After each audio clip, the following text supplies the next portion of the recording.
In this video, I'll be going through how we're doing team building, the methods and the information you need to be able to build a solid, consistent team for Brilliant Diamond and Shining Pearl. These methods all work for other tiers, generations and Pokemon games as well, but since those formats have different Pokemon and sets people use, you would have to adapt the build accordingly. Still, the idea is gonna be the same, so let's get into the video. So when you're working on a team, you usually want to start with a Pokemon, an idea, or a synergy of Pokemons that you think is gonna be strong in general, but also powerful against the Pokemons your opponent gonna have. This is called good matchup. When you have a good matchup, you instantly increase your chance of winning the battle before you even start clicking stuff. How are you gonna do that? How are you gonna know what your opponent is going to use and come up with a solid first idea for your team? Well, first you need to play a lot. Using the official Smogon emulator Pokemon Showdown, you're able to play as many games as you like online against other people, as well as build as many teams as you like in the team building section of the platform. Since the focus of the video is BDSP OU, this is the format we're gonna be choosing. Then what you're gonna do is grab a proven team or a list of teams by a source that is considered reliable and competitive, like the team archives in the academy, the sample teams on smogon.com, or just from somebody you know who's considered good at the game. Finally, you just gotta play a lot of games, using one of the teams you are able to find that are built by someone else. This way, you'll be able to get so much experience about what other people use, what Pokemons, what structure, what type of teams they use, learn new sets, and overall improve drastically your knowledge about the game and the environment you're gonna be playing in. You're not gonna be able to build something solid without having an idea of what is considered solid. To give you a not very accurate example, but an example nonetheless, you maybe feel Swampert is gonna be a great Pokemon to start your build with. But in reality, it could be like a bad decision because if you play a lot of games, you would see it doesn't match very well against many of the Pokemons people use in the tier like Fist of Tangrowth, Breloom, etc. Okay, now that we got that out of the way and we talk about how important it is to first play a lot of games with a proven team before we get to cook some of our own stuff, let's get into the actual team building. So after playing a lot, I woke up today and I wanted to build around Choice Specs Heatran. I've seen the fire these people use and what switches they usually do, so I'm thinking if I go like max special attack with choice specs and strong fire type attacks, I'll be able to destroy them. So this is the first idea that I have for my team. When you're done with your first idea, how are you going to continue with the team? What Pokemons are you going to use next? Well, your thought process needs to include the three information I'm going to tell you next. First one is synergy with your main idea. So in this example, synergy with our Heatran. And when we're talking about good synergy with our Heatran, we're talking about things like typing, stats, and move pool. More of that later. The second thing that you need to think about is that you want your team to be good against the more common Pokemon you have seen being used. So if for example you have seen a lot of people using Swordsdance Lucario, your team needs to have options to be able to deal with it instead of something like Swordsdance Ursaring that although it could be like strong as fuck, it's not something you should be worried about very much when building. Mainly because it's not as common, based on what you have seen at least, and if we did that for every single Pokemon existed, we would just fail to build anything solid. So we just gotta focus more against the relevant threats in the tier. The third one is pretty simple.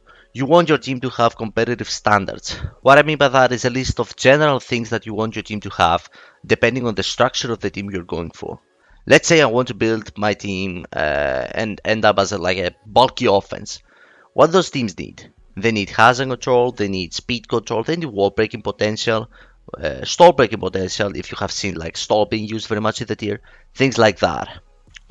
Alright, now we have a bunch of information in our head which are going to help us decide what Pokemons we're going to be adding next for our team. So let's just take it a step at a time. Simply let's just go in the tier where we're going to be using the team for. In this case it's going to be BDSP OU. So I'll scroll up and down to see how my Heatran is doing versus the relevant threats. What is my Heatran good against? What are its weaknesses when it comes to typing, stats, and build? So my other Pokemons need to support it with them. Okay, I have a simple idea. I've seen that the number one Pokemon in usage is Scizor right now, and my Heatran goes crazy whenever Scizor is on the field. So a partner that I want to use with it is a Pokemon that invites Scizor multiple times in, so I can take advantage of it and click powerful fire type attacks with my Heatran. So I'm gonna add Larios next. Larios not only invites Scizor in multiple times, but has good synergy with my Heatran when it comes to typing. It outspeeds and supports it versus relevant ground, water, and fighting types in the tier that my Heatran is weak to. so things like Garchomp, Rotom, and Lucario. So overall, it fits very well the three criteria that we talked about. There are obviously many more Pokemon and synergies that you could create instead of just aiming to take advantage of Scizor, but this is just a simple example I came up with. You can be as creative as you like with this and come up with many more plans and synergies that you feel are going to work. So for example, you could have added something like Choice Scarf Togekiss with Hitchan cleaning the steel types for it, things like Jirachi, Magnezone, and Polon. As long as your thought process makes sense and follows the things we talk above, then the options are unlimited and you can really show off your creativity as a builder. But you can see how the three criteria helps me decide what Pokemon I'm gonna be adding next. So the process is the same for the rest of the team. We gotta continue adding Pokemon that we feel have good synergy with our first guy and the rest of the group we have been adding. But also Pokemon that fill holes and deal with the majority of the relevant threats and strategies we have seen be used. And finally, we'll make sure that our team has competitive standards that we would like our structure to have, depending on what we're going for. In this example, it's going to be a bulky offense. So in my team, we went with Larios. I usually fill the sets later when I have a clear understanding of what my team needs and what adjustments I need to make to complete it. Okay, let's go in a little time lapse where I fill out the rest of the Pokemon for my team, and after I will explain what my thought process was when I was choosing them. Let's go!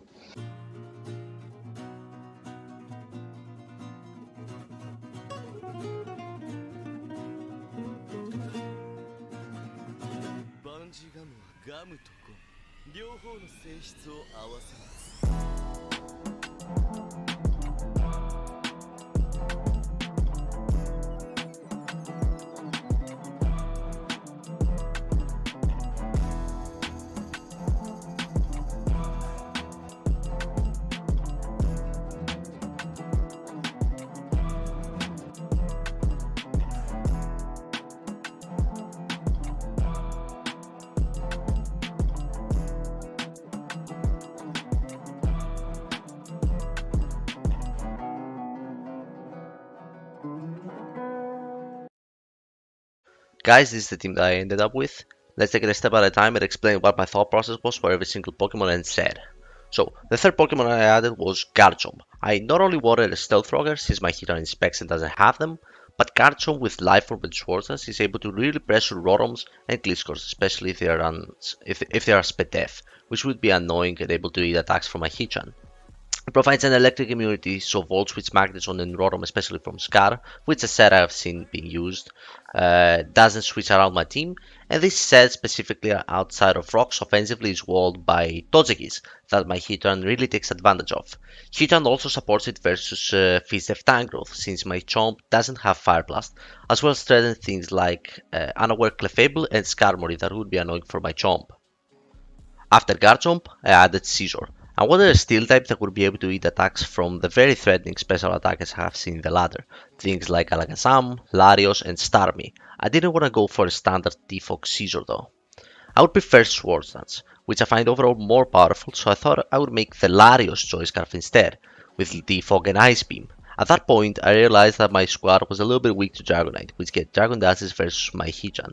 So, with Scarf Larios, I'm able to outspeed at +1 and hit with a safe Ice Beam.